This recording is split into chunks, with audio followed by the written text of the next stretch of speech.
ஃபகத் ஃபாசில் எடுத்தோன்னே எல்லா பக்கமும் புஷ்பா புஷ்பா புஷ்பான்னு கேட்குதுன்னு சொல்லுவார். உடனே புஷ்பா புஷ்பா புஷ்பா புஷ்பா புஷ்பா புஷ்பா புஷ்பா கிசுக்குன்னு ஃபோட்டோ எடுறா. அடுத்து இதோ உங்களுக்காக.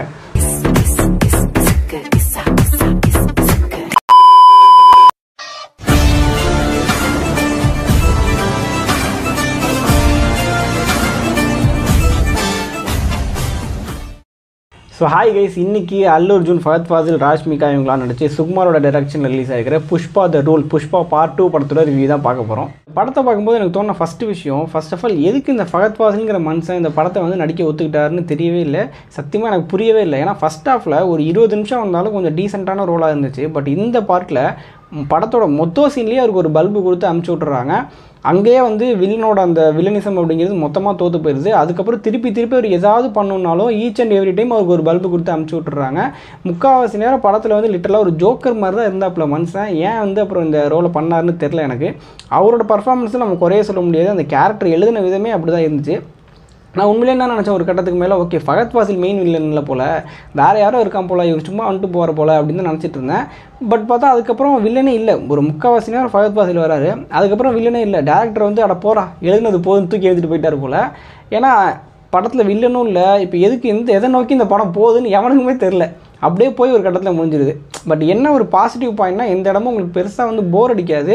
அப்படியே ஏதோ பண்ணுறான் பார்ப்போம் அப்படிங்கிற மாதிரி தான் போச்சு. எனக்கு பெருசாக போர் அப்படிங்கிறது அடிக்காது. படத்தில் சொல்கிறதுக்கு 1008 குறை இருந்தாலும் புஷ்பாவோ அல்லு அர்ஜுனோட ஆக்டிங் அப்படிங்கிறத தனியாக சொல்லியே ஆகணும். ஏன்னா ஒரு ஸ்க்ரீனில் அந்த புஷ்பா அப்படிங்கிற கேரக்டரை ஹோல்ட் பண்ணுற விதமாக இருக்கட்டும், ஒரு சீன்லேயும் அந்த சீன் மாசாக ஒர்க் ஆகுதோ இல்லையோ அவர் தனியாக ப்ரொஜெக்ட் பண்ணுறாரு அந்த புஷ்பாங்கிறவன் இப்படி தான் அப்படின்ட்டு. அது செம்ம மாசாக இருக்குது. உண்மையிலே அல்லு அர்ஜுனோட ஒன் மேன் ஷோ அப்படி தான் சொல்லணும் இந்த மொத்த படத்தையே. படத்தோட பிகினிங்கில் ராஷ்மிகா வந்து சிஎம் கூட வந்து ஒரு ஃபோட்டோ எடுக்கணுன்ட்டு கேட்பாங்க. அதோட விளைவு தான் அதுக்கப்புறம் இருக்கிற ஒரு முக்கால்வாசி படம் அப்படின்னே சொல்லலாம். அந்த ஒரு சின்ன பாயிண்ட்லேருந்து அவ்வளோ பெருசாக போனது அப்படிங்கிறது அந்த ரைட்டிங் கொஞ்சம் நல்லாவே இருந்துச்சு படத்தில்.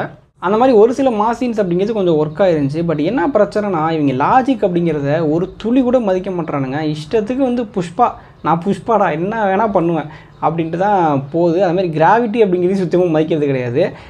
நிறைய இடத்துல ஃபகத் ஃபாசில் பண்ணுற ஜம்பாக இருக்கட்டும், அல்லு அர்ஜுன் பண்ணுற ஜம்பாக இருக்கட்டும், அப்புறம் சின்ன வயசு புஷ்பா வருவார். அவர் போயிட்டு ஒரு பெரிய ஒரு ரிவரில் போய் குதிப்பார். அந்த திருநோண்டு பையன் குதிக்கிறது கூட ஒரு நார்மல் ஹியூமன் பீயிங் குதிக்கிற மாதிரியே காட்ட மாட்டாங்க. அப்படி மேலே போய் அப்படியே ஒரு சூப்பர் ஹீரோ லேண்டிங் தான் எல்லாமே. ஸோ இந்த மாதிரி நிறைய இடத்துல என்னென்ன பண்ணுறான் பாருங்க அப்படின்ட்டு நீங்களே மனசுக்குள்ளே சிரிச்சுப்பீங்க. ஸோ அந்த வகையில் கூட இந்த படம் வந்து உங்களுக்கு டைம் பாஸ் ஆகணும்ல. ராஷ்மிகா கேரக்டர் நிறைய படத்தில் ஹீரோயின் பார்த்திங்கன்னா சும்மாவே வந்து, அதுவும் இந்த மாதிரி பெரிய ஹீரோ படத்துலலாம் வந்து சும்மாவே வருவாங்க, நிற்பாங்க ஒரு ஓரமாக, அப்படியே படம் முடிஞ்சிடும். அந்த மாதிரி தான் இருக்கும். பட் இந்த படத்தில் அட்லீஸ்ட் அவங்களுக்கு பர்ஃபார்ம் பண்ணுறதுக்கு கொஞ்சம் ஸ்கோப் இருக்குது. அவங்கள வச்சு 1-2 சீன் கூட படத்தில் இருக்குது. பட் என்ன ஒரு கடுப்பேற்றுற விஷயம் அப்படின்னா, நிறைய சீனில் வந்து அவங்க வந்து புஷ்பாவோட ஒய்ஃப் மாதிரி ஃபீல் ஆக மாட்டாங்க. புஷ்பாவுக்கு ஏதோ வேலைக்காரி மாதிரி தான் இருக்கும் அவங்க பண்ணுறது எல்லாமே. கேட்டால் வந்து யதார்த்தமாக ஒரு ஒய்ஃப் வந்து அந்த ஊரில் அப்படி தான் இருப்பாங்க அப்படின்னு சொன்னாலும் சொல்லுவாங்க. அது மாதிரி இந்த படத்தில் கிளாமர் இல்லை. கிளாமருங்கிற பேரில் அவ்வளோ வல்காரிட்டி. தயவு செஞ்சு வந்து குழந்தைங்களாம் அந்த படத்துக்கு அழைச்சிட்டே போயிடாதீங்க. ஏன்னா இப்போ கிசிக் பாட்டுன்னு ஒரு பாட்டு வருது. அந்த பாட்டை வந்து ஏதோ ஒரு ஐட்டம் சாங் அப்படின்னு சொல்லிட்டு அது பண்ணுறானுங்க. ஃபீலிங்ஸுங்கிற பாட்டெல்லாம் வந்து ஹீரோயினும் ஆடுற பாட்டு சத்தியமாக அவங்களால வந்து ஸ்க்ரீனை பார்க்கவே முடியாது. அவ்வளோ வல்கரான ஸ்டெப்ஸு இரிட்டேட் தான் ஆச்சு உண்மையிலே தேட்டரில். இதில் வேறு வந்து அங்கங்கே வந்து ஒரு சில நல்ல டைலாக்லாம் வச்சுட்டு போயிடுறாங்க போகிற போக்கில். பொண்டாட்டி பேச்சை வந்து புருஷன் கேட்கணும் அப்படின்ட்டு வந்து கவர் பண்ணுறாங்களாம். இங்கே பண்ணுற அழுக்குகளை வந்து இப்படி வந்து கவர் பண்ணுறாங்க. படத்துக்கு ப்ரொமோஷன் வேணுமா, ஒரு பொண்ணை வச்சு ஐட்டம் சாங் பண்ண வைக்கிறது. படத்தில் ஹீரோக்கு ஒரு பில்டப் சீன் வேணுமா, உடனே வந்து ஏதாச்சும் கூட்டத்தில் வந்து ஒரு பொண்ணை வந்து எவனாவது மிஸ்பிஹேவ் பண்ணுறான், ஹீரோ போய் ஃபைட் பண்ணுறாரு அப்படி எழுதுறது. சொல்லப்போனால் இந்த ரைட்டிங்லேயே படத்தில் வந்து இன்னொரு சீன் வேறு வருது. ஒரு பொண்ணை கடத்திட்டு போயிடுறாங்க, ஹீரோ போய் காப்பாற்றுறாரு. அந்த ஃபைட் சீனுக்கும் இந்த படத்துலக்கும் சம்மந்தமே இல்லை. அது வேறு விஷயம். ஏன்னா ஃபகத் ஃபாசில் முடிஞ்சோடனே கதை அங்கேயே முடிஞ்சிடுற மாதிரி ஆயிடுது. அதுக்கப்புறம் எதுக்கு இப்போ இந்த சீன் அப்படின்னு தெரியல. அப்படி ஒரு சீனை வச்சாலுமே என்னைக்கு தான் இவனுங்க வந்து பொண்ணுங்களுக்கு ஒரு பிரச்சனை, ஹீரோ போய் காப்பாற்றுறாரு, இந்த டெம்ப்ளேட்டை விட்டுட்டு தூக்கி விட்டு இருந்துட்டு என்றைக்கு தான் புதுசாக ஒன்று எழுதுவாங்க அப்படின்னே தெரில. வளைச்சி திருப்பி இதே தான் படத்தில் பண்ணிகிட்டே இருக்கானுங்க. ஸோ மாற்றி ஃபகத் ஃபாசிலை மொக்க பண்ணி ஹீரோ மாஸ்க் காட்டுறாப்புல, இல்லைனா பொண்ணுங்களுக்கு பிரச்சனை வர வச்சு அதை காப்பாற்றி ஹீரோ மாஸ்க் காட்டுறாப்புல. இதை தவிர வந்து புதுசாக எதுவும் பண்ணாரா அப்படின்னா ஒன்றுமே பண்ணல படத்தில்.